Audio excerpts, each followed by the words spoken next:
जय, कामदा जय एकादशी महात्म्य की जय, जय। वराह पुराण की जय। वराह पुराण में भगवान श्री कृष्ण और महाराज युधिष्ठिर के संवाद में कामदा एकादशी का महात्म्य कहा गया है। महाराज युधिष्ठिर श्री कृष्ण को कहने लगे, हे यदुवर, कृपया मेरा प्रणाम स्वीकार करें। चैत्र मास के शुक्ल पक्ष की एकादशी का वर्णन करें। इस व्रत की विधि और उसका पालन करने से होने वाले लाभ का वर्णन करें। भगवान श्री कृष्ण ने कहा, प्रिय युधिष्ठिर महाराज, पुराणों में वर्णित एकादशी का महात्म्य सुनो। एक बार प्रभु रामचंद्र के पितामह महाराज दिलीप ने अपने गुरु वशिष्ठ को यही प्रश्न पूछा था। वशिष्ठ जी ने कहा, हे राजन, निश्चित आपकी इच्छा पूर्ण करूंगा। इस एकादशी को कामदा कहते हैं। इस व्रत के पालन से सभी पाप जलकर भस्म हो जाते हैं और व्रत के पालन करने वाले को पुत्र प्राप्ति होती है। बहुत वर्ष पहले रतनपुर, जिसका एक नाम भोगीपुर भी था, रतनपुर राज्य में पुंडरीक राजा अपनी प्रजा गंधर्व किन्नर के साथ रहते थे। उसी राज्य में अप्सरा ललिता अपने गंधर्व पति ललित के साथ रहती थी। उनका एक दूसरे पर बहुत प्रेम था। प्रेम इतना प्रगाढ़ था कि एक क्षण भी एक दूसरे के बगैर वे नहीं रहते।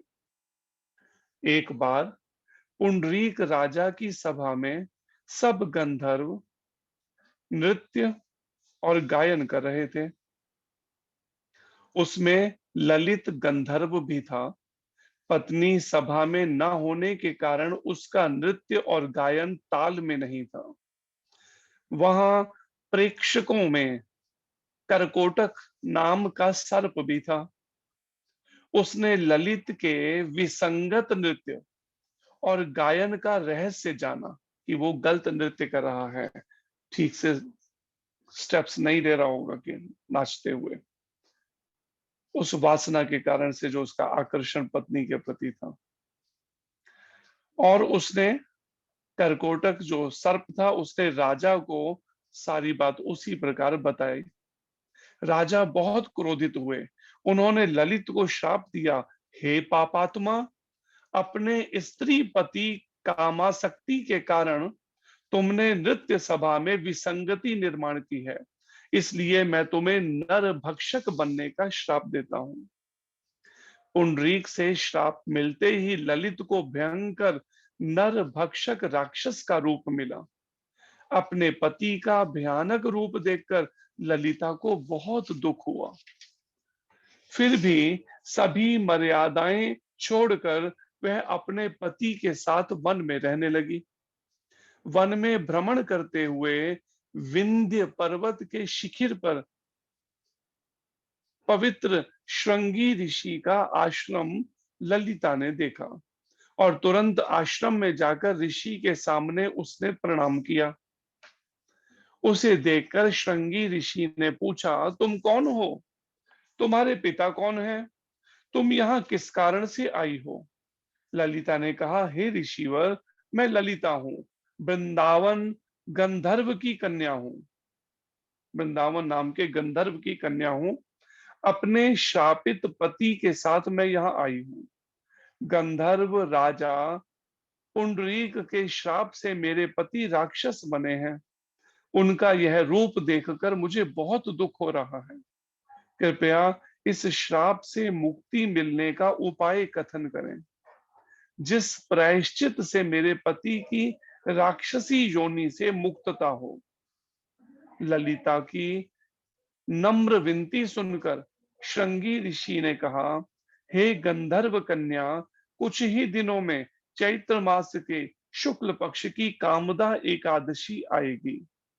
इस व्रत का तुम कठोर पालन करो और तुम्हें मिलने वाला सभी पुण्य अपने पति को अर्पण करो, जिससे वह इस श्राप से मुक्त हो जाएंगे। ये एकादशी सभी इच्छा पूर्ण करने वाली है। हे राजन, ऋषि के कहे अनुसार ललिता ने आनंद पूर्वक और कठोरता से इस व्रत का पालन किया। पहले सब निर्जला रखा करते थे, सब एकादशी, तो कठोरता से इसका पालन किया व्रत का। द्वादशी के दिन भगवान वासुदेव और ब्राह्मणों के समक्ष उसने कहा, मैंने अपने पति की श्राप से मुक्तता कराने के लिए इसका पालन किया है। इस व्रत के प्रभाव से मेरे पति श्राप मुक्त हो जाएं। और क्या आश्चर्य, नरभक्षक ललित पुनः गंधर्व बना। उसके बाद ललिता और ललित सुख से रहने लगे। भगवान श्री कृष्ण ने कहा, हे युधिष्ठिर महाराज, हे राजेश्वर, जो कोई भी इस अद्भुत कथा का श्रवण करेगा और अपनी क्षमता के साथ इसका पालन करेगा, वह ब्रह्म हत्या के पातक से और आसुरी श्राप से मुक्त हो जाएगा। कामदा एकादशी महात्म्य की जय। कामदा एकादशी की जय। श्री कृष्ण चंद्र भगवान की जय।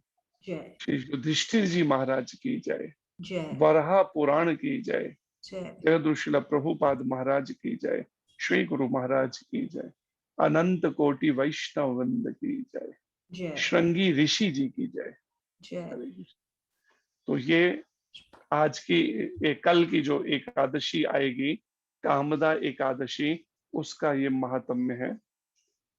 इसलिए प्रयास कीजिए सभी कि एकादशी का पालन हो सके तो निर्जला, अगर निर्जला नहीं कर सके तो सब पानी जल लेके कर सकते हैं।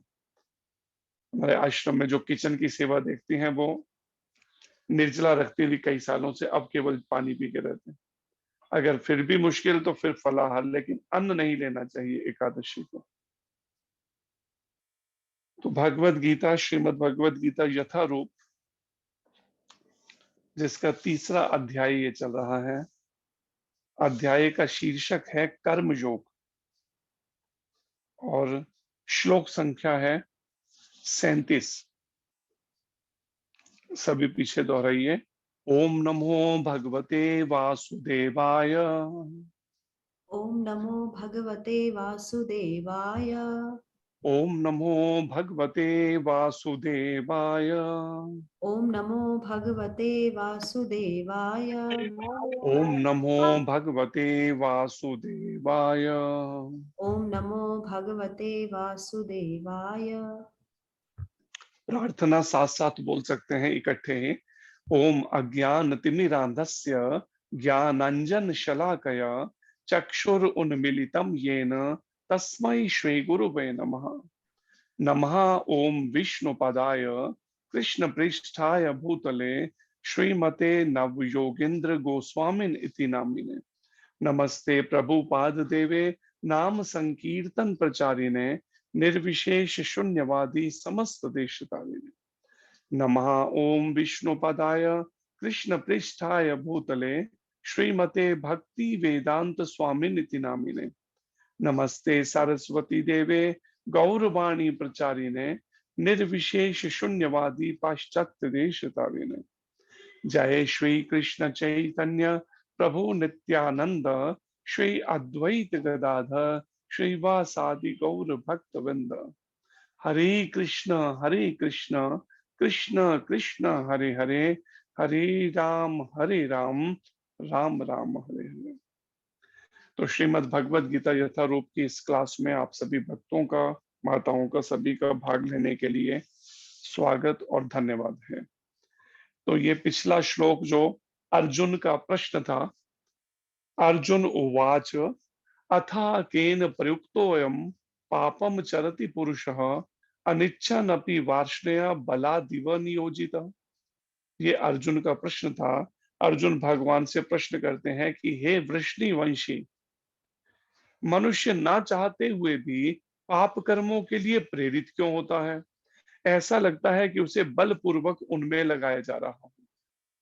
तो अब भगवान तीसरे अध्याय के 37वें श्लोक में इसका उत्तर दे रहे हैं कि वास्तव में ना चाहते हुए भी व्यक्ति से पाप हो क्यों जाते हैं। कौन है जो उसे प्रेरित करता है पाप करने के लिए। तो यहाँ पर सभी दोहराइए तीसरे अध्याय का 37वां श्लोक। श्री भगवान उवाच श्री भगवानुवाच कामेश क्रोधेश काम एष क्रोध एष रजो गुण समुद्भवः रजो गुण समुद्भव महाशनो महापापमा महाशनो महापाप्मा विद्य एनम इह वैरिणम। विद्य एनम इह वैरिणम। श्री भगवान उवाच श्री भगवानुवाच कामेशा क्रोधेश कामेश क्रोधेश रजो गुण समुद्भव रजो गुण समुद्भव महाशनो महापापमा महाशनो महापाप्मा विद्धि एनम इह वैरिणम। विद्य एनम इह वैरिणम। पढ़िए। हरे कृष्णा प्रभु जी। हरे कृष्ण जी। काम एष क्रोधेश श्री भगवान उवाच। सॉरी प्रभु जी। श्री भगवान उवाच काम एष क्रोधेश रजो गुण समुद्भवः महाशनो महापाप्मा विद्येनम इह वैरिणम। हरे कृष्ण प्रभु जी। ठीक। हरे कृष्ण जी। हरे कृष्ण प्रभु जी। हरे कृष्ण जी। गणपति हाँ जी। श्री भगवान उवाच कामेश क्रोधेश रजो गुण संभुद्भव भवः माश रजो गुण समुद्भव माशनो मा पापम विद्ये एनमिः ए वैरिणम। हरे कृष्ण। हरे कृष्ण। श्री भगवानुवाच काम एष क्रोध एष रजोगुण समुद्भव महाशनो महापाप्मा विद्येन मिह वेरिणम। हरे कृष्ण प्रभु जी। ठीक। हरे कृष्ण जी।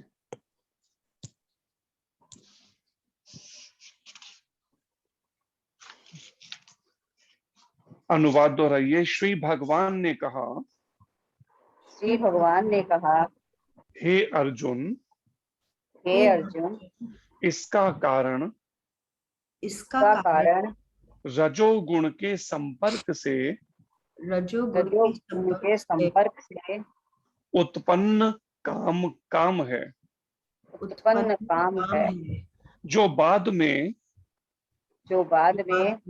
क्रोध का रूप धारण करता है और जो इस संसार का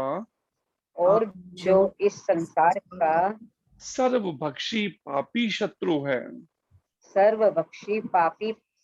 है। तात्पर्य अर्चनीय वंदनीय प्रातः स्मरणीय जय दुशील प्रभुपाद महाराज की जय। श्री गुरु महाराज की जय।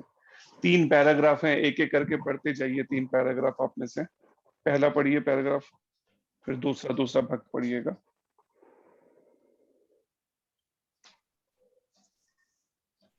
हरे कृष्णा प्रभु जी। हरे कृष्ण जी। तात्पर्य में शीला प्रभुपाद जी की जय। जब जीवात्मा भौतिक सृष्टि के संपर्क में आता है तो उसका शाश्वत कृष्ण प्रेम रजोगुण की संगति से काम में परिणित हो जाता है, अथवा दूसरे शब्दों में ईश्वर प्रेम का भाव काम में उसी तरह बदल जाता है जिस तरह इमली के संसर्ग से दूध दही में बदल जाता है। और जब काम की संतुष्टि नहीं होती तो यह क्रोध में परिणित हो जाता है। क्रोध मोह में और मोह इस संसार में निरंतर बना रहता है। अतः जीवात्मा का सबसे बड़ा शत्रु काम है और यह काम ही है जो विशुद्ध जीवात्मा को इस संसार में फंसे रहने के लिए प्रेरित करता है। क्रोध तमोगुण का प्राकट्य है। ये गुण अपने आप को क्रोध तथा अन्य रूपों में प्रकट करते हैं। अतः यदि रहने तथा कार्य करने की विधियों द्वारा रजोगुण को तमोगुण में न गिरने देकर सतोगुण तक ऊपर उठाया जाए तो मनुष्य को क्रोध में पतित होने से आध्यात्मिक आसक्ति के द्वारा बचाया जा सकता है। हरे कृष्ण प्रभु जी। हरे कृष्ण। अगला पढ़िए, नेक्स्ट दूसरा भक्त कोई।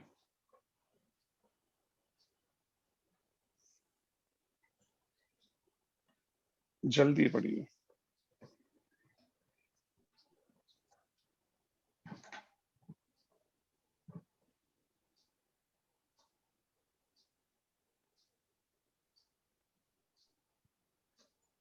हरे कृष्ण कृष्ण कृष्ण हरे हरे, हरे राम हरे राम।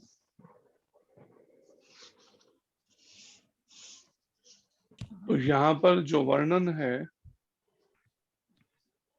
तीसरे अध्याय का 37वां श्लोक है ये,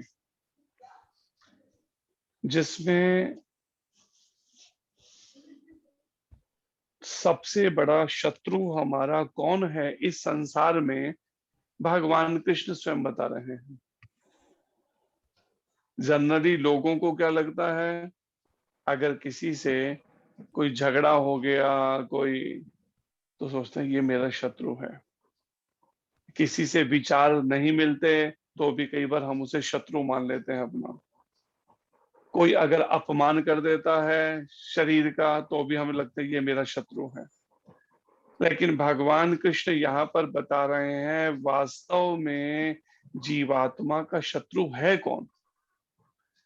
तो श्री भगवान भगवान कृष्ण कहते हैं, हे अर्जुन, इसका कारण रजोगुण के संपर्क से उत्पन्न काम है। इस संसार को चलाने वाले कह लीजिए या कंट्रोल करने वाले तीन प्रकृति के तीन गुण हैं, सत्वगुण, रजोगुण, तमोगुण। इन तीनों गुणों के प्रभाव से इस संसार में हर व्यक्ति को ये तीनों गुण कंट्रोल कर रहे हैं। या कह सकते हो तो 84 लाख योनियों में जितने भी जीव हैं, किसी को सतोगुण, किसी को रजोगुण, किसी को तमोगुण कंट्रोल कर रहा है। और उसी के अनुसार फिर उसके जो भी गुण में उसकी मन की स्थिति है वैसा ही उसके अनुसार उसका खान पान बन जाता है, रहन सहन और कार्यकलाप हो जाते हैं। किसी का कह सकते हैं हिंदू परिवार में जन्म हो गया, या किसी का मुस्लिम परिवार में, किसी का सिख परिवार में, किसी का ईसाई परिवार।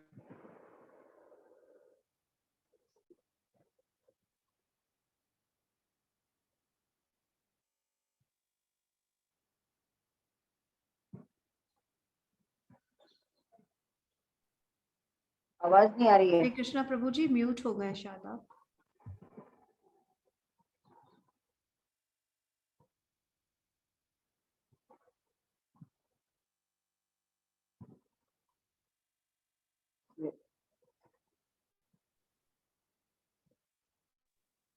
हरे कृष्णा प्रभु जी, आप म्यूट हैं।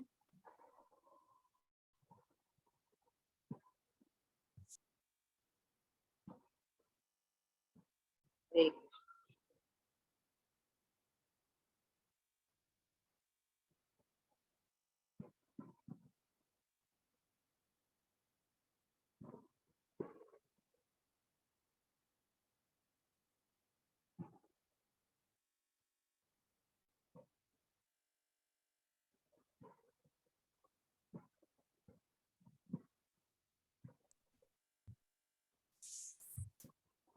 हरे कृष्णा प्रभु जी, आप म्यूट हैं।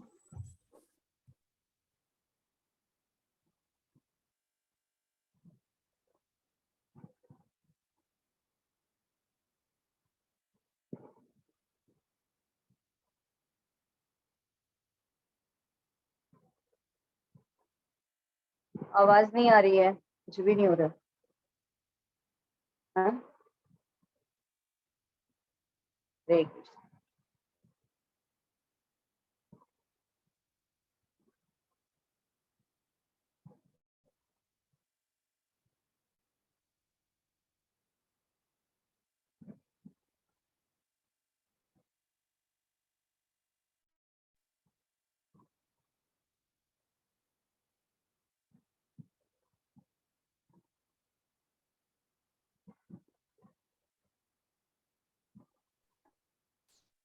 अब आए हरे कृष्णा।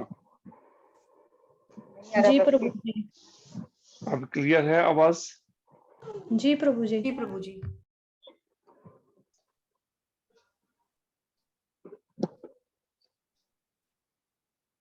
हरि बोल। हरे कृष्णा प्रभु जी, आ रही है आवाज? हरे कृष्णा। हरे कृष्णा।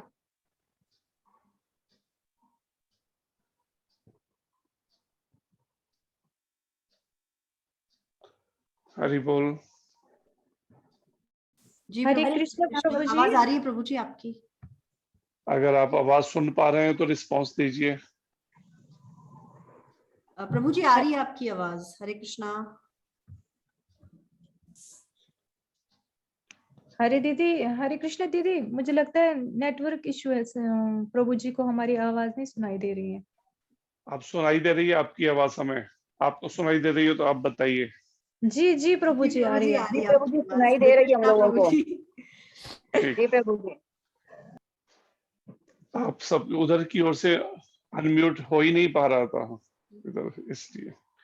तो यहाँ पर आज के श्लोक में वर्णन जो है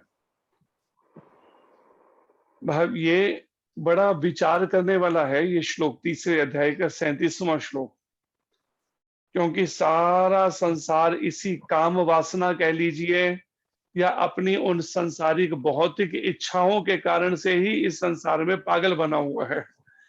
हमें लगता है ये संसार ही सच है, बस हम इस संसार में रह रहे, यही सच्चाई है, ये हमारा परिवार है, घर है, सब यही संसार।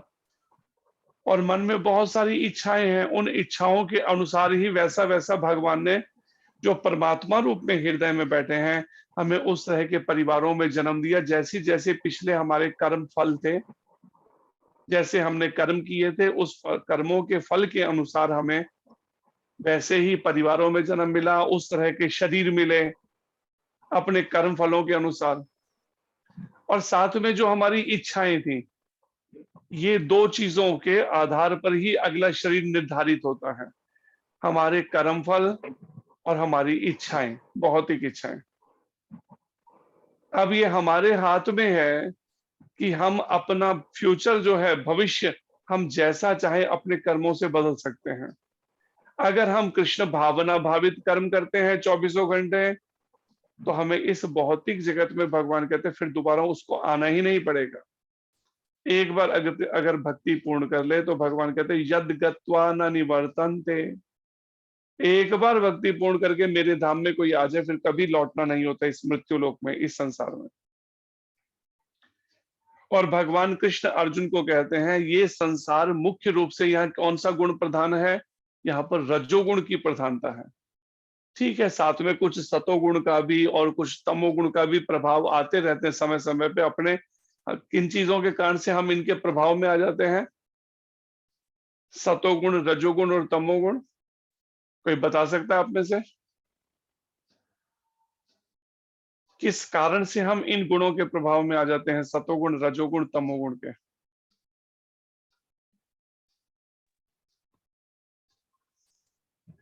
इच्छाओं के कारण से। अभी मैंने बताया था थोड़ी देर पहले ही किस कारण से आते हैं। इच्छाओं के कारण से। इच्छाओं, और दूसरा मटेरियल, क्रोध। दूसरा है कर्म फल। एक इच्छाएं और दूसरा कर्म फल, ये दोनों मिलकर हमें कारण बनते हैं। हमें किस तरह का जीवन शरीर मिले, किस परिवार में जन्म हो, किस तरह का हमारे पास नॉलेज, विद्या या फिर कोई भी भौतिक उपलब्धि उसके आधार पर होती है। और अगर हम इसे बदलना चाहते हैं, अपना फ्यूचर ब्राइट करना चाहते हैं कह सकते हैं, या हम भगवान के धाम में जाना चाहते हैं, तो हमें क्या करना पड़ेगा? मैंने अभी बताया था, प्रभुपाद जी ने बताया है कुछ, कैसे हम कृष्ण इसे भावना चेंज। भावित कर्म। कृष्ण कृष्ण भावना। भाव। और इसके अलावा 3 चीजें पहले के कई बार मैंने बताई हैं, वो पिछली क्लासों में भी 3 चीजें करनी होती हैं। प्रभुपाद जी कहते हैं 3 चीजों में चेंज लाना पड़ेगा हमें, जिससे हमारा फ्यूचर जो है बिल्कुल चेंज, बदल जाएगा।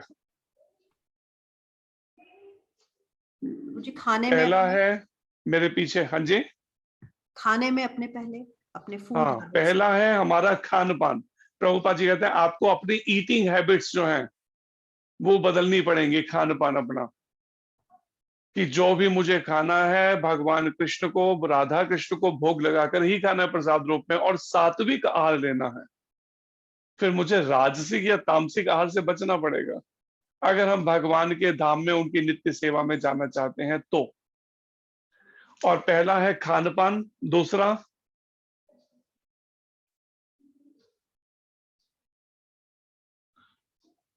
संकीर्तन यज्ञ। दूसरा है हमारा रहन सहन, हमारा लाइफस्टाइल, हमारा पहनावा सब। अभी भी ऐसे हैं, आप देखिए प्रभुपाद जी की कृपा से पूरे विश्व भर में अंग्रेज माताओं तक ने साड़ियां पहननी शुरू कर दी, जिन्होंने, क्या मैं बोलूं कि मतलब कभी तन भी ठीक से ढका होगा कभी, वो आज साड़ियां पहने हुए हैं। ये कौन है? एक शुद्ध भक्त की कृपा ही तो है कि आज घरों में, भारत में लोग साड़ी पहनने को माताएं तैयार नहीं है। अगर किसी से कई बार हम प्रचार में देखते हैं ना, तो बात होती है, कहते बड़ी मुश्किल होती है साड़ी पहनने में, केवल हम मंदिर, कोई कहती है हम तो मंदिर जाते हैं तो साड़ी पहन लेते, लेकिन आगे पीछे फिर उसमें रहते हैं। लेकिन जो हमारी भारतीय पहनावा है, भारतीय है, वो पुरुषों के लिए है धोती कुर्ता और माताओं के लिए है साड़ी। लेकिन आज वो, हमें लगता है ये बड़ा अनकंफर्ट इसमें रहता है, कंफर्टेबल नहीं है इसे पहनना। क्यों? क्योंकि मन को भी वैसे ही बन गया ना, मन जैसे माहौल में पला बड़ा हुआ, जो टीवी पे देखा, जो कुछ भरा दिमाग में, अब मन को लगता है नहीं नहीं इसमें हमें वो है, उलझन लगती है। लेकिन जैसा हमारा पहनावा होता है, वो पहनावे का असर हमारे मन पे भी जाता है। जैसे अगर हमने कोई कपड़े पहने होंगे, हम दिन में कई बार हमारी नजर उन कपड़ों पे जाएगी और उसके अनुसार मन चलना शुरू हो जाएगा। इसलिए कहते हैं ना, सादा जीवन उच्च विचार क्यों कहे जाते हैं, simple living and high thinking. क्योंकि सादगी पूर्ण कपड़े पहने होंगे बिल्कुल, तो उसके अनुसार मन भी फिर वैसा ही सोचेगा। लेकिन बड़े तड़क भड़क के कपड़े पहने होंगे तो मन भी उसी के अनुसार चलना शुरू कर देगा, वैसे ही करेगा। मन में विषय वासनाएं जागेंगी, बुरे विचार आएंगे मन में, ये सब शुरू हो जाएगा। इसलिए प्रभुपाद जी कहते हैं 3 चीजों का हमारे मन पर सीधा असर पड़ता है। एक हमारे खान पान का, जैसा खाओ अन्न वैसा बने मन। दूसरा हमारा रहन सहन, हमारा किस कैसे लोगों के संग में हम रहते हैं, किस तरह के लोगों के बीच में उठते बैठते हैं, कैसे वातावरण में, और कैसे हम वस्त्र पहनते हैं, इसका असर हमारे मन पे सीधा पड़ता है। और तीसरा क्या है? खान पान, रहन सहन, और तीसरा, विचार प्रभु जी, थॉट्स। तीसरा है वो विचार जो है, ये कह सकते हैं रहन सहन में ही आ जाते हैं उसमें। उस तरह के विचारों के अनुसार ही रहन सहन बनता है ना, मन का तो सीधा उसमें होता है। तीसरा क्या है? थर्ड, जो प्रभुपाद जी कहते हैं 3 चीजों को बदलना पड़ेगा, आपका पूरा जीवन बदल सकता है 3 चीजों से, खान पान से, रहन सहन से, और तीसरा कई बार मैं बता चुका हूं, इसलिए मैंने कहा प्रश्न उत्तर से ही पूछा जाए, नहीं तो आप ऐसे याद नहीं करने वाले। तीसरा है हमारे कार्यकलाप, हमारी एक्टिविटीज, हमारे कर्म सीधा असर करते हैं वो। जैसे कर्म करेगा वैसा फल देगा भगवान, ये है गीता का ज्ञान। हमारे कर्मों का सीधा असर पड़ेगा हमारे फ्यूचर पे, हमारे भविष्य पे, हमारे अगले जन्म पे, हमारे अगले जन्मों पर। अगर हम चाहते हैं कि हमें स्वर्ग लोक में अगर जन्म मिल जाए या ब्रह्म लोक में मिल जाए, बल्कि वहां से भी गिरना पड़ेगा एक दिन, वहां पे परमानेंट नहीं रह सकते स्वर्ग लोक या ब्रह्म लोक में, लेकिन वहां पर जाने के लिए हमें सतोगुण में अपने खान पान, रहन सहन, कार्यकलाप सात्विक करने पड़ेंगे पूरी तरह से, पक्के, तब कहीं जाकर। और अगर हमारे खान पान, रहन सहन सब राजसिक हैं, सात्विक का मतलब है बिल्कुल सादगीपूर्ण, ना उसमें मिर्च मसाले हों, और मतलब एक सादा बिल्कुल आहार हो, भोजन नहीं, बहुत खट्टा नहीं, कोई खट्टा नहीं उसके अंदर तला हुआ, और बहुत मतलब एक सादग है। लेकिन वहीं पे राजसिक भोजन, खूब लग्जरियस फूड है खाने के लिए, बड़े तरह तरह के पकवान बना रखे हैं, और उनको कईयों को आदत ही होती है कि वो सादा आहार तो उनके गले से नीचे ही नहीं उतरता। तो ऐसे में इस संसार में बार बार जन्म लेने का अवसर मिलेगा राजसिक व्यक्ति को, रजोगुणी व्यक्ति को, और उसके मन में विषय वासनाएं ये सब जाएगा बस हर समय। ग्रस्त जीवन में जाओ, विषय विकार भोगो, फिर दोबारा जन्म लो, फिर मरो, फिर जन्म, बस ये सिलसिला जन्म मृत्यु बुढ़ापा बीमारी का खत्म नहीं होगा इस संसार में बार बार। और अगर कोई तमोगुणी उसका खान पान रहन सहन और कार्यकलाप है तामसिक वृत्ति के हैं, बासा भोजन खाना, जैसे आज होटलों में है,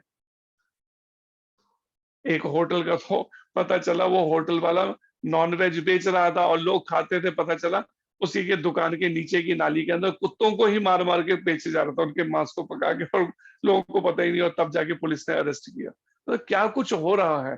तमोगुणी व्यक्ति, तामसिक व्यक्ति, जिनको घर में अच्छा ही नहीं लग रहा भोजन, उन्हें तो हमेशा हमने देखा दिल्ली में, जैसा ट्रेंड और भी जगह होगा, दिल्ली में हमने देखा अपने सामने, लोगों ने फिक्स ही कर लिया घर पे भोजन बनाना ही नहीं रात को, बस सीधा पति काम से आया, गाड़ी उठाई और पहुंच गए होटलों के अंदर, वहां पे बुक किया और रात को 2 बजे 3 बजे वहां से वापस आ रहे हैं, 1 बजे 2 बजे 3 बजे। तमोगुणी बनाने वाले कैसे होंगे आप सोचिए, ड्रंकर्स, शराबे पीने वाले, मांस खाने वाले, बुरे कर्म करने, उनके हाथ का पका हुआ हम खा रहे हैं होटलों में बैठकर, रेस्टोरेंटों में बैठ के। उसके बाद में बुद्धि काम कैसे करेगी, विचार कीजिए। जैसा खाओ अन्न वैसा बने मन, इसलिए फिर वो मन जो है किस में लग रहा है, न्यूज मीडिया भरा पड़ा है क्राइम से, कोई किसी को मार रहा है, कोई किसी को मार रहा है, किसी के मन की शांति नहीं है। क्योंकि मन की शांति आए तो आए कहां से, जब हमारी ये 3 चीजें बिगड़ गई। इसलिए प्रभुपाद जी ने अमेरिका में जाकर भी, सोचिए कितनी बड़ी बात है, लोग कहते हैं हमारे घर के 4 मेंबर नहीं बदलते परिवार के, वो नहीं सुनते, और प्रभुपाद जी ने अमेरिका में जाके और पूरी दुनिया को सुना के दिखा दिया उन लोगों को, और परिणाम में पूरे विश्व भर में कैसे आंदोलन 11 सालों में खड़ा करके दिखा दिया। 11 साल होते कितने, और चलो पास में पैसा हो, पैसा भी नहीं, कोई बैंक बैलेंस नहीं, पैसा नहीं, किस तरह से किया होगा ये वही कह सकता है, जो धाम से ही कोई आई आत्मा हो। ये सामान्य व्यक्ति के बस की बात नहीं है ऐसा करना। और परिणाम, तमोगुणी अगर होगा, हमारा तामसिक होगा खान पान रहन सहन कार्यकलाप, तो परिणाम इस धरती के नीचे वाले लोकों में जन्म मिलेगा। तल, सुतल, वितल, तलातल, रसातल, महातल, पाताल लोक, धरती के जो नीचे 7 लोग हैं उन्हीं में कहीं जन्म मिलेगा, कर्मों के अनुसार, कर्म फलों को भोगने के लिए और इच्छाओं में। सोच भी वैसी वैसी विचारधारा बन जाएगी। इन 3 चीजों से, हमारी खान पान रहन सहन कार्यकलापों से सोच भी वैसी ही चलनी शुरू हो जाएगी, विचारधारा। तो फिर भगवान की ये दिव्य वाणी, भगवत गीता की बातें फिर समझ नहीं आने वाली हैं जब हमारी ये चीजें बिगड़ जाती हैं। सिख पंथ के भी जो पहले गुरु हुए, उन्होंने क्या कहा, गुरु नानक देव जी ने, उन्होंने कहा जे रत लग गए कपड़ा, अगर कपड़े पे खून लग जाए ना, रक्त, जामा भय पलीत, कपड़ा अपवित्र पलीत हो जाता, अपवित्र हो जाता है, अशुद्ध हो जाता है। जे रत पीवे मानसा, जो व्यक्ति रक्तपान या मांसाहार करता है, ताहे क्यों कर निर्मल चित, उसका मन निर्मल कैसे होगा। और आज क्या है, घर घर में मांस और ये सब शुरू हो गए, रिजल्ट क्या होगा, गुरुओं की वाणी समझ आए तो आए कैसे, सोच के देखिए। ऐसे ही क्या कहते हैं, इसमें कहा गया गुरु ग्रंथ साहिब जी में कि अंग अफीम शराब उतर जाए प्रभात, ये नशे ऐसे हैं, भंग के, अफीम के, शराब के, शाम को कोई ले तो सुबह तक वो नशा उतर जाएगा, सेहत भी खराब होगी, सुबह तक नशा भी उतर जाएगा। लेकिन गुरु नानक देव जी कहते हैं कि नाम खमारी नानका चढ़ी रहे दिन रात, अगर नशा करना ही है तो अपने फॉलोअर्स को, अनुयायियों को क्या कह रहे हैं, नाम का, भगवत नाम का नशा करो। किस नाम का, भगवान, कौन सा भगवान के नाम का, वो बता रहे हैं, हरि हरि नाम जपन दया। लेकिन हम क्या सोचते हैं, हमारा धर्म अलग, तुम्हारा धर्म अलग। ये क्या है, ये कलयुग का प्रभाव। पॉलिटिकल लीडर्स ने और ऐसा कुछ पॉल्यूशन आया, अब समझ नहीं आ रही गुरु, जबकि वो स्पष्ट कह रहे हैं हरि हरि नाम जपन दया, कछु न कहे जमकाल। जो हरि नाम का, हरि किन का नाम है, हरि नाम है भगवान हरि, भगवान कृष्ण, भगवान राम, भगवान विष्णु, भगवान नारायण, उन्हीं का ये हरि रूप में भी एक अवतार है भगवान का। ये हरि अवतार भगवान ने क्यों लिया था, कोई बता सकता है किनके लिए दिया था ये अवतार भगवान हरि का, भगवान कृष्ण ने?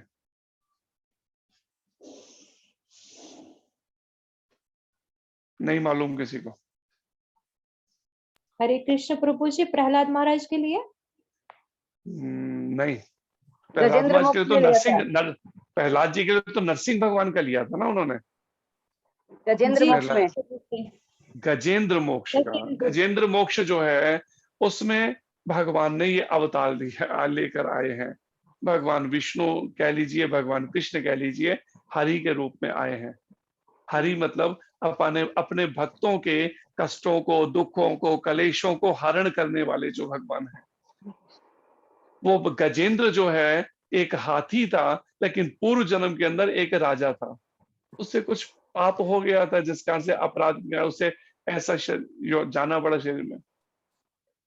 अब वो तो गया था अपने साथ हथनियों के साथ में नदी में स्नान करने के लिए।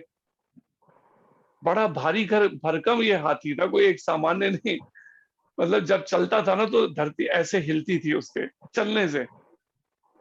जहां पे वो रहता था अपने साथ में हथनियों के साथ, अपने बच्चों के साथ, खूब बड़ा पूरा परिवार था, बड़ा मस्त था उसके अंदर, अपना हथनियों के साथ, बच्चों के साथ, अपनी पत्नियों के। अब नहाने के लिए चला तो गया नदी में, अब एक दूसरे पे पानी फेंक रहे हैं, हथनियां उस पर फेंक रही हैं और वो उन पे फेंक रहा है, इस तरह से अपना पानी में जल में है। अचानक मगरमच्छ ने आकर पैर पकड़ लिया उस गजेंद्र का। अब पकड़ दिया तो परिणाम में ये भी बड़ा बलशाली था कोई, लेकिन पानी में तो मगरमच्छ ताकतवर होगा ना, होगा कि पानी में तो उसका जीवन है और ये तो सूखे का जीव है रहने वाला। और परिणाम में 100 वर्षों तक युद्ध चलता रहा, और 100 वर्ष भी मारे नहीं, 100 वर्ष धरती के देवताओं के 100 वर्षों तक युद्ध चलता रहा लगभग। उसके बाद में अब ये मगरमच्छ तो पानी के अंदर ही रहता है, इसलिए वो तो ताकतवर ही रहा, लेकिन ये कमजोर पड़ने लगा, दिन रात युद्ध चलता रहा। आखिर में अब ये शक्तिहीन पड़ने लगा और वो मगरमच्छ से खींच के पानी में और गहराई में लेता जा रहा है। अब देखा गजेंद्र ने बचने की कोई उम्मीद नहीं है, अब तो मेरी मृत्यु निश्चित है। जिन पत्नियों में बड़ा मग्न था पत्नी बच्चों के अंदर, वो सारे किनारे पे खड़े हुए हैं, देख रहे तमाशा, लेकिन कोई बचाएगा नहीं। आखिरी समय तो सीधा अकेले ही, कहते हैं ना, करनी भरनी आपकी, ना माई की ना बाप की, माँ बाप भी नहीं आने वाले बचाने के लिए, अपना अपना कर्म हर कोई भोगेगा। इसलिए विचार करना चाहिए, आज हम जो कर्म कर रहे हैं इसका भुगतान हमें भरना होगा। ना पति आएगा, ना पत्नी आएगी, ना बच्चे आएंगे उस समय में, ना माता पिता आएंगे हिस्सा लेने के लिए। वो अपने हिसाब तो दे दें पहले, हमारा क्या हिस्सा लेंगे। इसलिए जो लोग कहते हैं हम तो परिवार के कारण झूठ बोलते हैं, अपने उन पारिवारिक उनके लिए घर चलाने के लिए हम ऐसा करते हैं, तो उन्हें चीटिंग करना बंद कर देनी चाहिए, क्योंकि कर्म की जवाबदारी हर एक की अपनी अपनी होती है। कर्म अपना अपना, हिसाब भी अपना अपना सबका रहता है। परिणाम, अब जब ना पत्नियां बचा पा रही हैं, ना बच्चे, सब दूर से तमाशा देख रहे हैं, और परिणाम में गजेंद्र अब देख रहा है अब मेरी मृत्यु निश्चित है। अब पानी में बिल्कुल अंदर मगरमच्छ खींचता चला जा रहा है, अब शरीर कमजोर पड़ रहा है। परिणाम ऐसे में जब ऐसी कभी परिस्थिति आ जाती है ना, तो हमारा चिंतन कहा जाता है, हमारा चिंतन जहां पे हमारी कभी कोई अटैचमेंट रह गई हो, वही बातें याद आएंगी उस समय में। जहां भी आसक्ति रही हो हमारी, या कोई भी हमने कर्म किया हो, चाहे पुण्य कर्म या पाप कर्म, जो भी किया होगा, बड़े एकाग्रचित होके, परिणाम वो बात ही उस समय याद आएगी, वही चीज। परिणाम गजेंद्र ने पूर्व जन्म के अंदर कुछ भगवान की भक्ति की थी, अब वो अगले इस जन्म के अंदर उसको वो याद आ गई हाथी के शरीर में, और परिणाम में जैसे ही भगवान का स्मरण हुआ, उसी समय भगवान को प्रार्थना करने लगा। अब प्रार्थना जैसे ही की प्रभु मेरी रक्षा करो, जैसी प्रार्थना की, उस समय गरुड़ जी पर भगवान सवार होके पहुंच गए। आगे भगवान चतुर्भुज रूप में, जैसे ही भगवान पहुंचे तो उसको जल में, अब पानी के अंदर गजेंद्र क्या दे उनको अर्पण करे। कहते हैं ना, भगवान या भगवान के भक्तों के पास जाओ तो खाली हाथ नहीं जाना चाहिए। अगर खाली हाथ जाओगे ना तो खाली हाथ ही लौटना पड़ेगा, कुछ नहीं मिलने वाला वहां से। कुछ भी अर्पण करो, पत्रम पुष्पम फलम तो यम, भगवान कहते हैं पत्र पत्तेदार सब्जियां या तुलसी दल ही, पुष्प फल जल दूध की बनी चीज, या जो भी आपके पास सामर्थ्य है, धन है, कैसे भी करके, तन मन धन में कुछ भी जो आपके पास। तो परिणाम गजेंद्र के पास उस समय क्या था, वहां तो एक अलग पहले ही युद्ध चल रहा था इतने सालों का। अब गजेंद्र को उस नदी के अंदर कमल का फूल दिखाई दिया, उसी समय सूंड से कमल का फूल तोड़ा और तोड़ के अपनी सूंड में उठा लिया और भगवान को वहीं से अर्पण करता है। और देखिए भगवान कितने दयालु हैं, एक कमल के पुष्प से, भगवान ने कहा ना पत्रम पुष्पम, एक कमल के फूल से ही रीझ गए, इतने से ही प्रसन्न हो गए गजेंद्र पर। और उसी समय सुदर्शन चक्र जो था उसको उसी समय आज्ञा दी, और परिणाम में उसने क्या किया, उस मगरमच्छ को उस समय गर्दन से काट दिया, 2 टुकड़े कर दिए, और परिणाम गजेंद्र मुक्त हो गया बंधन से और उसी समय जल से बाहर निकल आया। तो ऐसे हैं भगवान। लेकिन हम इतने पामर, इतने पतित हैं, हम उनकी शरण में ही नहीं जाना चाहते। ऐसा वर्णन है भागवतम में, श्रील शुकदेव गोस्वामी जी कहते हैं अगर कोई रोज गजेंद्र मोक्ष का पाठ करे ना, उसकी मुक्ति निश्चित है, ऐसा भी वर्णन आता है। ऐसी है ये दिव्य गजेंद्र मोक्ष की कथा। बड़े विस्तार से है, मैंने तो बहुत संक्षेप में बताया, लेकिन बड़े विस्तृत, बड़े सुंदर ये हैं उनके। तो गजेंद्र ने केवल एक कमल का पुष्प ही अर्पण करके, जबकि वो भी नदी में ही उगा हुआ था, हमने अपने आप से क्या देना है अपनी ओर से। इसे कहते हैं तेरा तुझको अर्पण क्या लागे मेरा, कि अपना हम लाएंगे कहां से, हमने कोई मैन्युफैक्चरिंग की फैक्ट्री में कुछ बनाया क्या? उन्हीं भगवान का ही सारी सृष्टि उत्पन्न की हुई है। जैसे शास्त्र कहता है, ब्रह्मा जी कहते हैं ईश्वरः परमा कृष्ण, परम ईश्वर कृष्ण है। चाहे करोड़ों देवी देवता हो, लेकिन परम ईश्वर तो कृष्ण है। और कैसे हैं, सर्व कारण कारणम, सभी के कारण वह हैं, सब कुछ उन्हीं से उत्पन्न हुआ है। इसका मतलब हम भी ये जो भी ये शरीर है, तन है, मन है, सब कुछ कृष्ण से है। ये मन की भी उत्पत्ति कृष्ण से ही हुई है। इसलिए हमें तो जिन्होंने इस मन को बनाया ना, उन्हीं को ही प्रार्थना करनी चाहिए कि प्रभु अपनी ये बनाया वो ये मन काबू में नहीं आता, इस काबू को, इस मन रूपी घोड़े को कंट्रोल करो, काबू में करो, जो हर समय विषय वासनाओं में भागता है, इस भौतिक जगत में भागता रहता है। इसलिए गुरु महाराज क्या कहते हैं, काम बहुत पर जीवन थोड़ा, उस पर मन का चंचल घोड़ा। एक तो काम इस संसार के हर एक को ऐसे उलझा के रखा है, जैसे लगता है ब्रह्मा जी की जगह हमने ही सृष्टि संभाल ली है चलाने के लिए हर एक को। नहीं नहीं नहीं, बहुत जरूरी काम, एक हमें कहते हैं बहुत जरूरी काम है, हमें जाना पड़ेगा, बिजनेस में पहुंचना पड़ेगा हमें, हम जैसे सारी सृष्टि हम ही चला रहे हैं पूरे। इसलिए गुरु महाराज, काम बहुत पर जीवन थोड़ा, पर आयु बहुत थोड़ी है। हमें लग रहा है बड़ी लंबी आयु है, दिन खत्म नहीं हो रहा, बड़ा लंबा उम्र है, और ये कहने की बात है। कितनी लंबी उम्र है, आप इससे अंदाजा इस बात से लगा सकते हैं कि भगवान के एक श्वास लेने, बाहर छोड़ने और अंदर खींचने में सृष्टियों के सब प्रलय महाप्रलय हो जाती है। असंख्य लोग उत्पन्न होते हैं ब्रह्मांड, और फिर उसके बाद जब श्वास अंदर गिरते सब उसी में से सब पता नहीं करोड़ों अरबों वर्ष निकल जाते हैं और ये युग बीत जाते हैं। इसलिए गुरु महाराज कहते हैं, रुक जा प्राणी गाले प्रभु का, सुंदर प्यारा नाम रे, समय बड़ा बलवान, समय बड़ा बलवान रे, समय बड़ा बलवान, समय बड़ा बलवान है। इसलिए अभी रुककर भगवान का नाम ले ले, अगर थोड़ा भी। क्यों? जब चलने का पल आएगा, कोई रोक नहीं पाएगा। उस समय कोई नहीं, चाहे कितना भी मेरा पत्नी से प्रेम है, पति से प्रेम है, बच्चों से प्रेम है, घर से प्रेम है, बैंक बैलेंस से है, रिश्तेदारों से, लेकिन उस समय कोई नहीं रोक सकेगा। जब जाने का समय आता है तो फिर उसी समय जाना ही पड़ेगा, जैसी भी स्थिति में है। इतना भी टाइम नहीं दिया जाएगा कि अच्छा मेरे को 2-4 दिन का तो टाइम दे दो, कम से कम मैं अपने बैंक अकाउंट की सारी चेकबुक तो साइन कर दूं, पीछे विड्रॉ ना, बिल्कुल नहीं। अभी देखिए ना, कोरोना की मार पड़ी, लाखों लोग जिन्होंने सोचा भी नहीं था जाने को। हमें तो वो यूपी का, लखनऊ का शायद था वीडियो, वो ऑक्सीजन लगी हुई है, रो रहा है, प्रार्थना कर रहा है हाथ जोड़ के। क्या कह रहा है? हे मोदी जी, योगी जी, मुझे बचा लो, मैं मरना नहीं चाहता, मुझे बचा लो। जब मृत्यु सामने आती है ना, तो बड़े बड़ों के कहते हैं ना, छठी का दूध याद आ जाता है, होश ठिकाने आ जाते हैं। लेकिन जब तक भगवान ने कृपा करके हमें भजन करने, भक्ति करने के लिए सीरियसली समय दिया है, हम कहाँ बिता रहे हैं? खाने में, सोने में, इंद्रियों का तर्पण, मोबाइल देखने लगे हैं, घंटों मोबाइल चल रहा है, फुर्सत नहीं है मोबाइल से। समय एक एक श्वास करके जा रहा है, और मेरे को अभी मोबाइल में थोड़ा और फेसबुक देखनी है, थोड़ा और यूट्यूब, थोड़ा और टीवी पे प्रोग्राम देखना, सीरियल देखना है।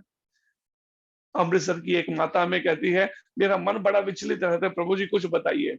शाम की भगवत गीता क्लास में ये बात होगी करीब 28 साल पुरानी, करीब बताइए। हमने कहा पहले बताओ दिनचर्या में करती क्या क्या? तो कहती, बताते हो 25 साल पहले की होगी शायद।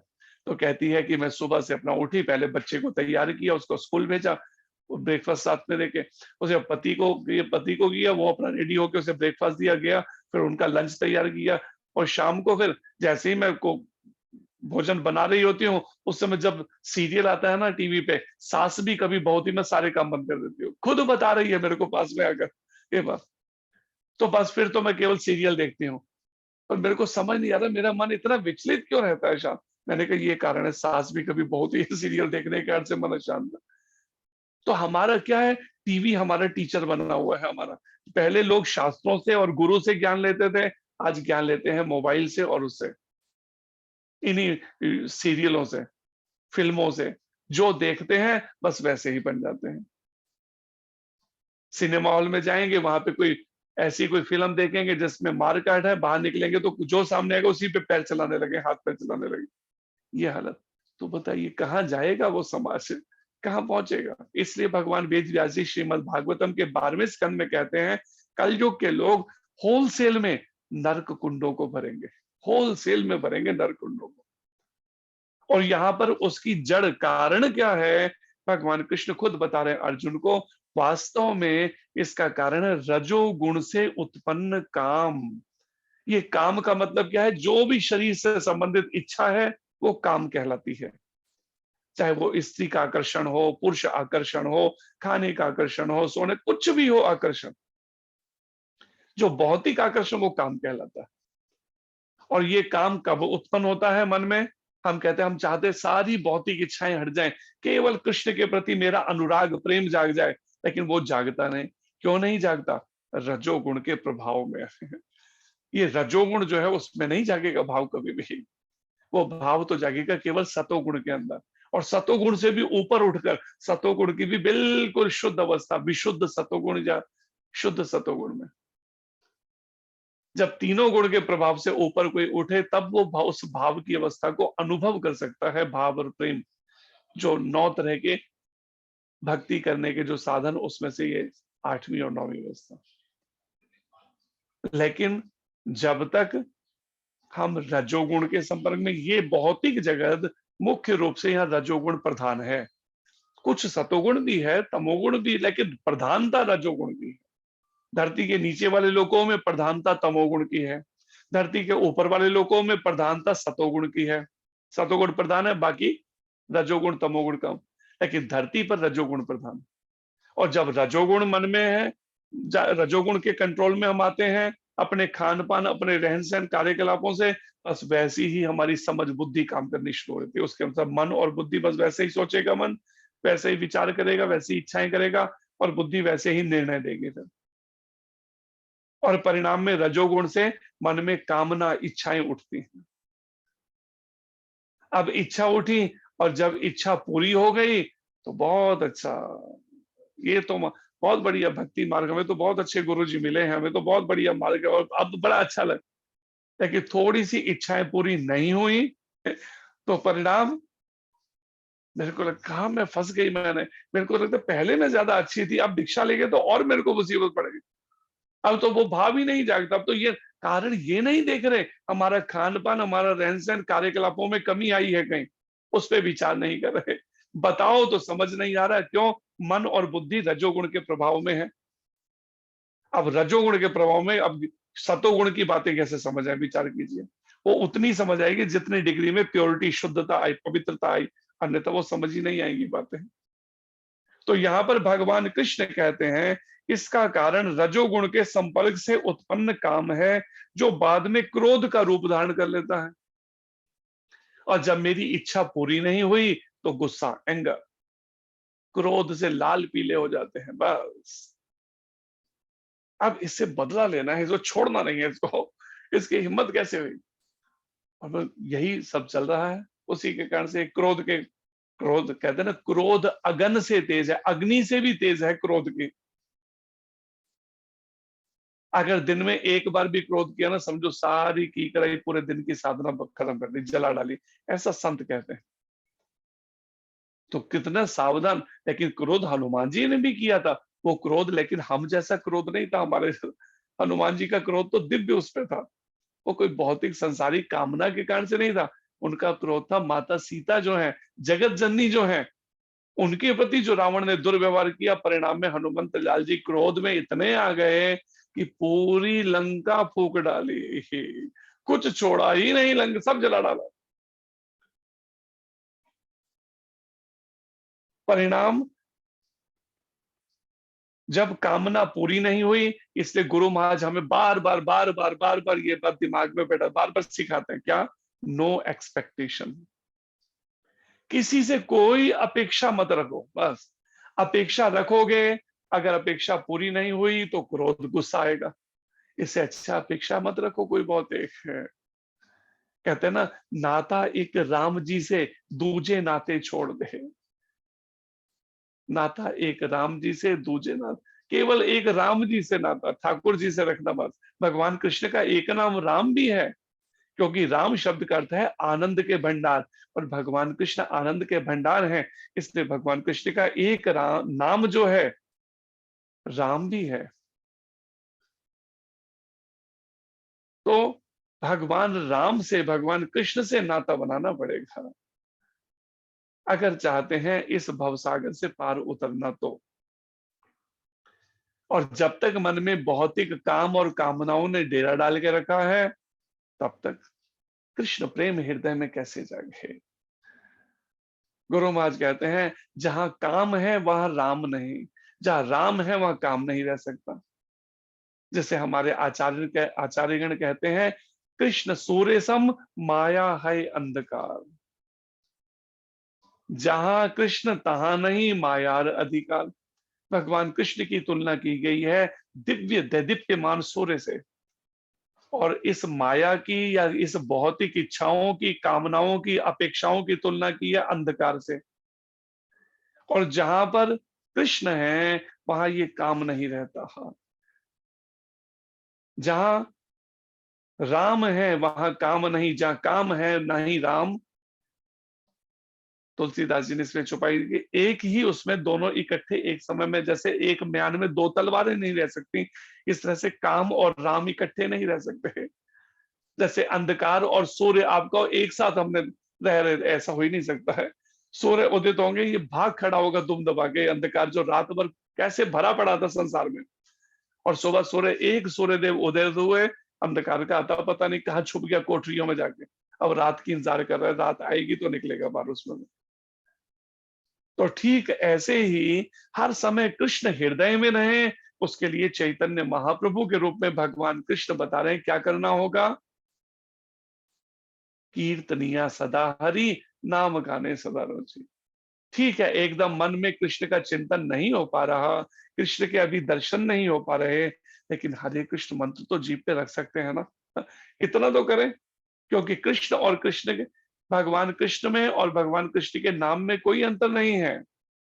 नाम और नामी दोनों एक ही हैं।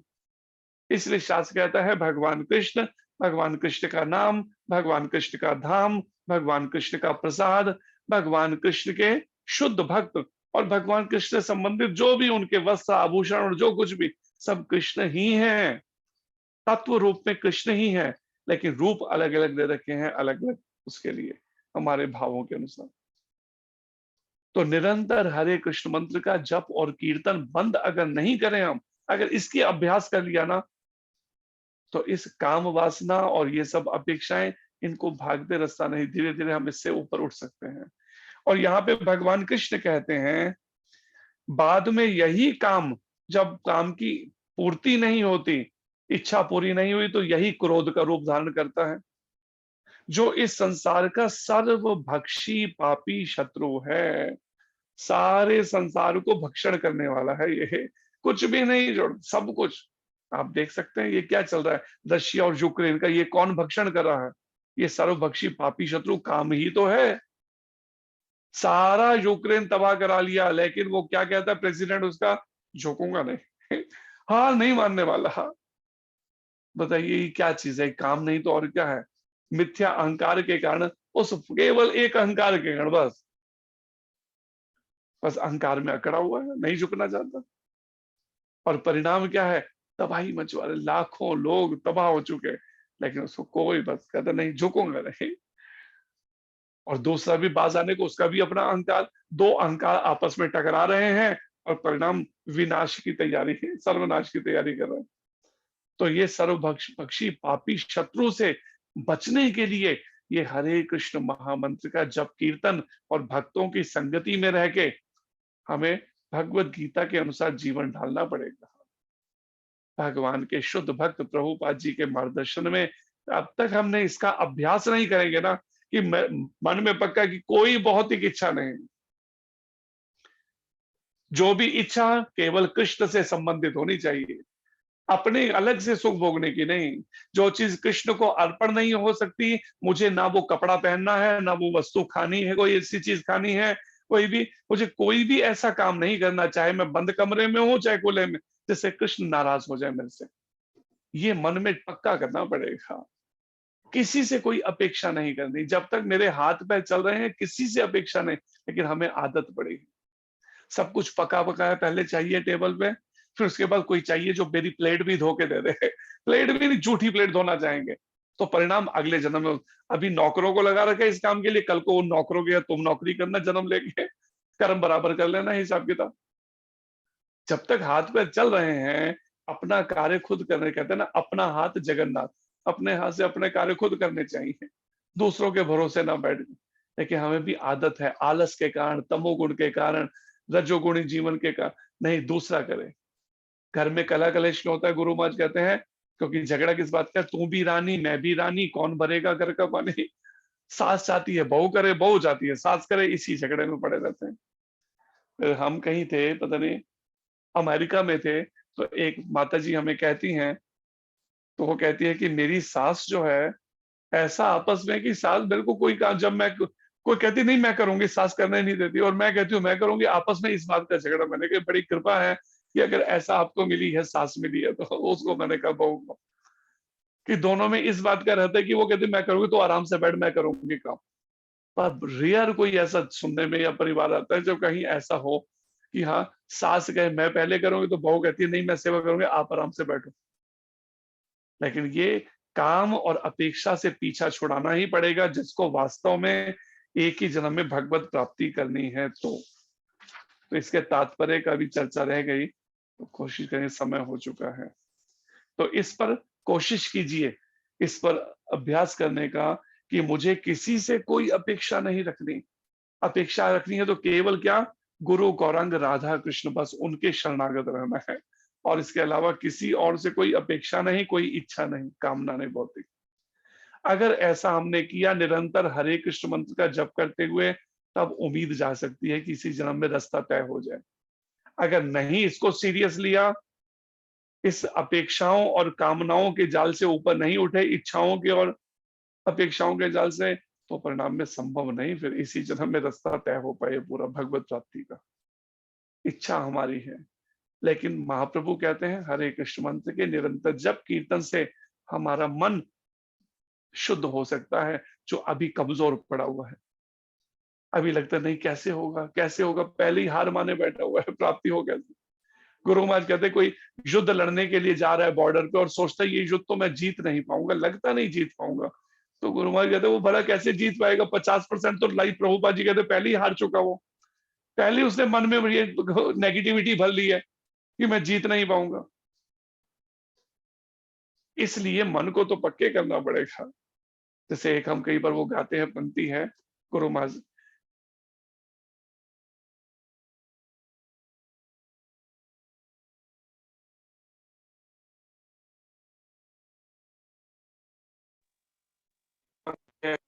कि हम होंगे कामयाब, हम होंगे कामयाब एक दिन, पूरा है विश्वास, पूरा है विश्वास, हम होंगे कामयाब। कि हम हर हालत में मुझे इस जन्म में ही प्राप्त है।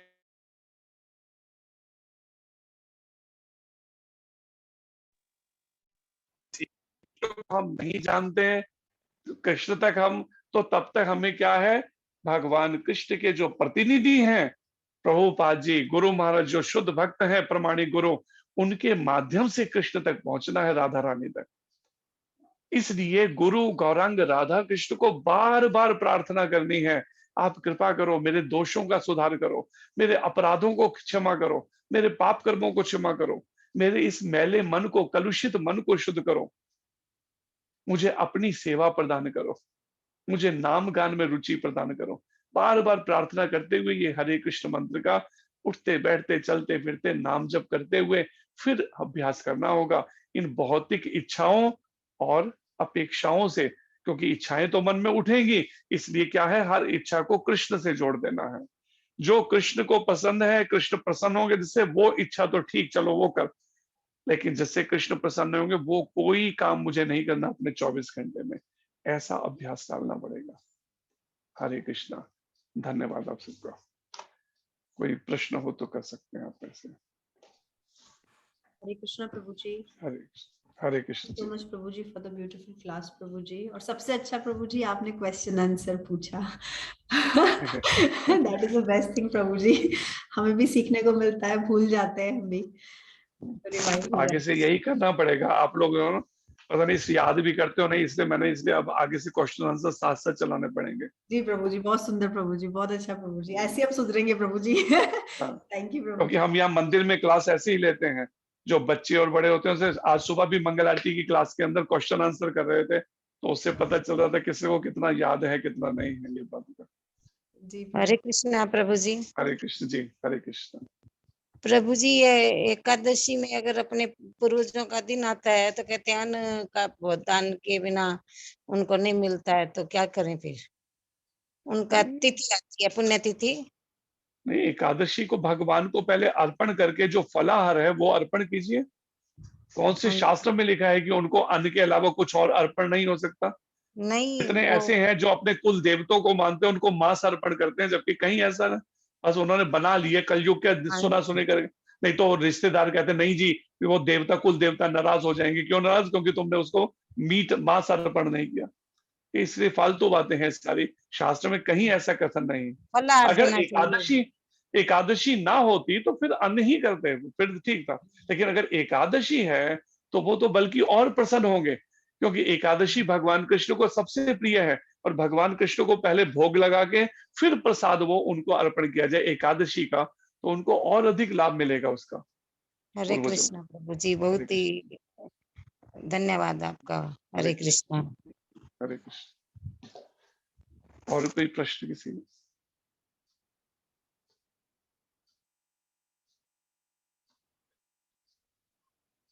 कोई प्रश्न नहीं होगा तो ऐसे में ये हरे कृष्ण मंत्र का कोशिश कीजिए, कैसे भी करके माला पे और बिना माला के भी मंत्र बंद ना हो, ऐसी प्रैक्टिस कीजिए। कम से कम बात करनी है, केवल जरूरत की बात करनी है। ये नहीं कि हाँ बस मौका चाहिए। कई बार होता है कईयों को बोलने का मौका चाहिए।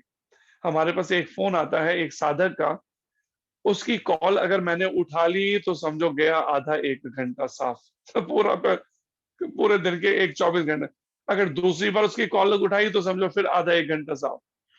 कईयों को बड़ी आदत होती है लंबी बातें, और एक भी बात कृष्ण पर नहीं, सब कोई इधर की कोई उधर की, उसने ऐसा किया, उसने ये कहा, उसने ये, बस यही सब रट उसकी 1 घंटा खत्म ही नहीं होता। ऐसी प्रैक्टिस है लोगों को बोलने की, बात करने की।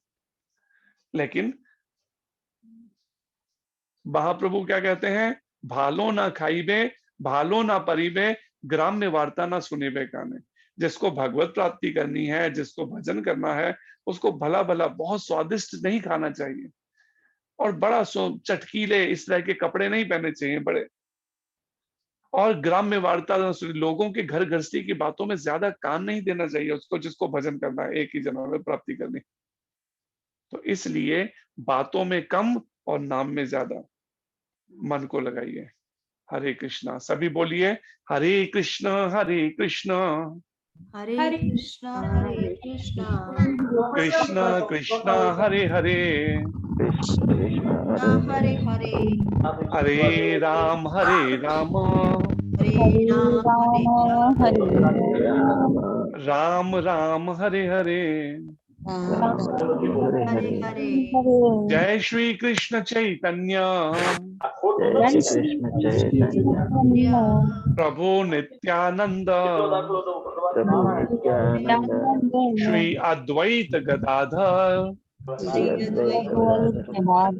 श्रीवासादि गौर भक्त वृंद नमः ओम विष्णुपदाय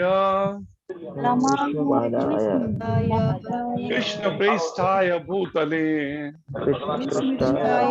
श्रीमते भक्ति वेदांत श्रीमते भक्ति वेदांत स्वामिन इति नामिने स्वामिनिधि नामिने नमस्ते सरस्वती देवे नमस्ते सरस्वती देवे गौरवाणी प्रचारिणे गौरवाणी प्रचारिणे निर्विशेष शून्यवादी निर्विशेष शून्यवादी पाश्चात्य देश तारिणे पाश्चात्य देश तारिणे समस्त देश तारिणे। समस्त देश तारिणे। धन्यवाद आप सबका। हरे कृष्ण। शिवांशा कल्पतरुभ्यश्च कृपा सिन्धुभ्यः च पतितानां पावनेभ्यो वैष्णवेभ्यो नमो नमः। अनंत कोटि वैष्णववृंद की जय। जय। श्रीला प्रभुपाद की जय। महाराज की जय। संजय व्यास प्रभु जी की जय। गौर प्रेमानंदे हरि हरि बोल। हंड्रेड प्रणाम्स प्रभु जी, thank you so much. Hare Krishna. so much प्रभु जी। हरे कृष्णा। हरे कृष्ण प्रभु। प्रभु जी मीटिंग बंद कर दें। प्रभु जी जी। दंडवत प्रणाम। धन्यवाद प्रणाम प्रभु जी। हरे कृष्णा।